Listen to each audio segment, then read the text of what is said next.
Have you ever walked into a dealership thinking you were prepared because you watched all of the YouTube videos on negotiating? You knew not to focus on the monthly payment. You knew to negotiate the out the door price.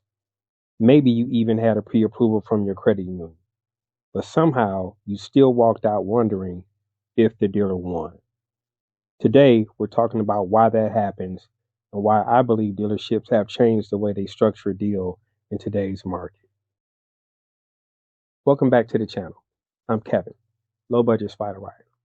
And while I hope to have Storm back within the next week, I thought today we spend some time talking about how the power sports market has changed.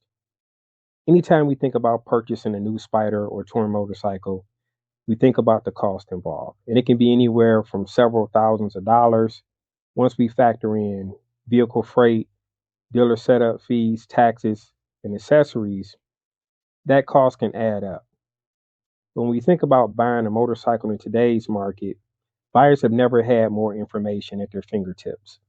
With sites like YouTube, online forums, pricing tools, and many buying guides, most of us walk into a dealership knowing far more than we did a few years ago. That creates a challenge for dealerships because as customers, we want the lowest possible price, while the dealership still wants to make enough profit to cover their operating costs and to stay in business. So instead of relying solely on the selling price, many dealerships now look at the entire transaction as a profit opportunity. The sale isn't just about selling us a motorcycle anymore. It's about the financing, the various products that dealers offer in the finance office, our trade-in value, and every other part of that deal. That's why two buyers can pay nearly the same price for the exact same motorcycle, but walk away with a very different overall cost. The negotiation hasn't disappeared, it's simply moved beyond the price tag. Which brings us to the topic of where dealers make their money. Now let's be clear. Not every dealer operates the same way, and there are plenty of honest dealerships out there. But dealerships are businesses. If they discount the motorcycle to earn your business, they still have to make money somewhere.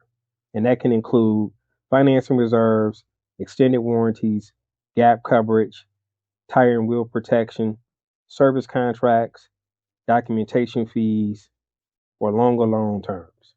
Now, none of these are automatically bad. Some can provide real value depending on your situation. But the key is understanding exactly what you're paying for before you sign. And that's why it's important that you take each part of the deal one step at a time so you don't miss anything important. So when we talk about how financing has changed, I'll share my recent experience with you. I recently purchased a new motorcycle. I had been approved through my credit union with a much lower interest rate than the dealership would offer. But naturally, I planned on using my credit union. But during the negotiation process, the dealership told me that the discounted selling price was only available if I financed through their financing. So I had a decision to make. I could use my credit union and lose the purchase discount, or I could finance through the dealership to get the better purchase price. Ultimately, what I decided to do was to finance through the dealership so I could qualify for the discount since it was significant. After about 4 days after purchasing the motorcycle, when my account was created, I contacted the new bank. I got my payoff, and then I contacted my credit union. I provided them with the payoff information. They paid the motorcycle off, which allowed me to take advantage of the lower purchase price by using the dealer's financing. But ultimately, being able to refinance 4 days later, I was able to take advantage of the lower interest rate that I wanted from the beginning through my credit union. Now, this situation may not work for everybody.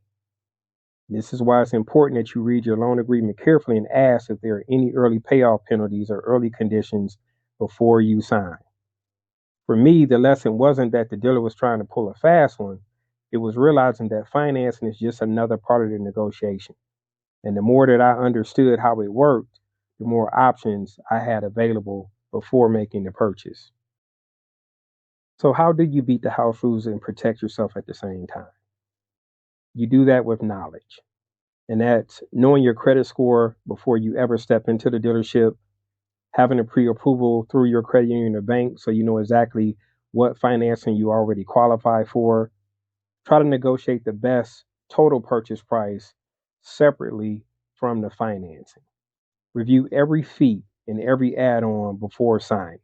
And if you don't agree with something, question it. If you need something to be different, be able to explain what you would like to see differently so you can move forward with the deal. If something doesn't make sense, always ask questions.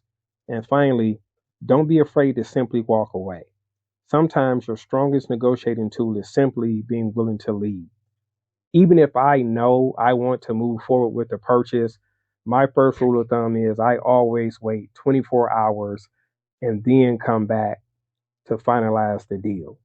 This gives me a chance to go home, to think about what it is I'm getting ready to do, to look everything over in a non stress environment without feeling the pressure of being inside the dealership and being rushed to go ahead and sign.